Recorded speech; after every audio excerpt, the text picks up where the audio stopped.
ഞാനൊരിക്കൽ പണ്ട് ഇതൊന്നും ഇല്ലാത്ത കാലത്ത് പറഞ്ഞിട്ടുണ്ട് 50 വർഷമാണ് ഉമ്മൻചാണ്ടി സാർ ഒരു മണ്ഡലം ഭരിച്ചത്.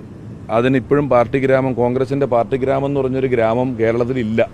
അവിടെ നിങ്ങൾക്ക് എല്ലാവർക്കും വരാം, ഏത് പാർട്ടിക്കും അവിടെ പ്രവർത്തിക്കാൻ പറ്റും. അങ്ങനെയാണല്ലോ ഒരു ജനാധിപത്യ രീതിയിൽ നിൽക്കേണ്ടത്. അപ്പോൾ ഏറ്റവും സങ്കടം, ഞാൻ അത്ര തീക്ഷ്ണമായ രാഷ്ട്രീയം പറഞ്ഞുകൊണ്ട് അറ്റാക്ക് ചെയ്യാൻ പോയതോ അങ്ങനെയൊന്നും വന്നിട്ടുള്ള ഒരാളല്ല. ഞാൻ പലപ്പോഴും പറഞ്ഞു ഒരു ഫെയർ പൊളിറ്റിക്സിൽ നിൽക്കണം, ഏറ്റവും ഭംഗിയായി കാര്യങ്ങൾ പോകണമെന്ന് ഉദ്ദേശിച്ച് തന്നെ പോവുകയും പ്രചരണ വണ്ടി മാറ്റിയിട്ട ശേഷം ഒരമ്മ അവിടെ വീട്ടിൽ പോകാൻ പറ്റുന്ന ഇപ്പോൾ അപ്പുറത്തൊരു അമ്പലത്തിലേക്ക് പോകുന്ന പറഞ്ഞൊരു പൊതുവഴിയിലൂടെ നടക്കുമ്പോഴാണ് ഇത് ഞങ്ങളുടെ സ്ഥലമാണ്, ഇവിടെ നിങ്ങൾ അനുവദിക്കില്ല എന്ന് പറഞ്ഞൊരു സ്ത്രീ വന്ന് നിൽക്കുന്നത്. ഒരു സ്ത്രീ, ഞാൻ അങ്ങനെ ഈ മണ്ഡലത്തിൽ അത്തരത്തിലൊരു എന്താ പറയുന്ന ഒരു സംഘർഷഭരിതമായ അന്തരീക്ഷം ഉണ്ടായിക്കൊണ്ട് ആളുകളുടെ ജനജീവിതത്തെ ബാധിക്കുന്ന രീതിയിൽ എന്തെങ്കിലും ചെയ്യണമെന്നുള്ള ആഗ്രഹം ഇല്ല. പക്ഷേ വളരെ വിഷമം തോന്നിയ എനിക്ക് ഒരു ദുരനുഭവം എന്ന് പറഞ്ഞാൽ, ഞാൻ ഇത്രയും ദിവസം ഇവിടെ നടക്കുമ്പോഴും കിട്ടിയെടുത്തതിൽ നിന്നുള്ളതിനേക്കാളൊക്കെ വിഷമം തോന്നിയൊരു വലിയ അനുഭവമായി പോയത്.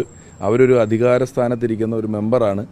അവർ ഭരണഘടന അറിയാത്തത് കൊണ്ടാണോ, ജനാധിപത്യം എന്താണെന്ന് മനസ്സിലാകാത്തത് കൊണ്ടാണോ, നമ്മളൊരു പൊതുസ്ഥലത്തുകൂടെ നടക്കുമ്പോൾ നമ്മളോട് വന്നിട്ട് ഇത് ഞങ്ങളുടെ സ്ഥലമാണ്, ഇതിൽ നടക്കാൻ പറ്റില്ല എന്ന് പറയുന്ന അവസ്ഥയിലേക്ക് എത്തിയിരിക്കുന്നുള്ളത് അവർ തന്നെ പറയട്ടെ. ഞാനിനി ഇതിന് അതായിരിക്കും വോട്ട് ചോദിക്കാൻ പോയെന്ന് ഓർത്തിട്ടായിരിക്കും പറയുന്നത്. അപ്പോൾ എന്തുമാത്രം ധൈര്യമില്ലാതെയാണ് അവിടെ പോയി വോട്ട് ചോദിച്ചാൽ പറയുന്ന വോട്ടാണ് അവിടെ എന്നുള്ളതായിരിക്കും അവർ വിചാരിച്ചു വെച്ചേക്കുന്നത്. അതുകൊണ്ടായിരിക്കും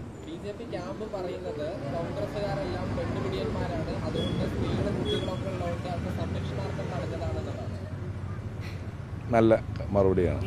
അവരുടെ ക്യാമ്പ് വളരെ വിശ്വസനീയമായ നല്ല ഒരു മറുപടിയാണ് അവർ പറഞ്ഞിരിക്കുന്നത്. അത് ജനങ്ങളും വിലയിരുത്തട്ടെ, അതിനെയൊന്നും ഞാൻ വിലയിരുത്തുന്നില്ല.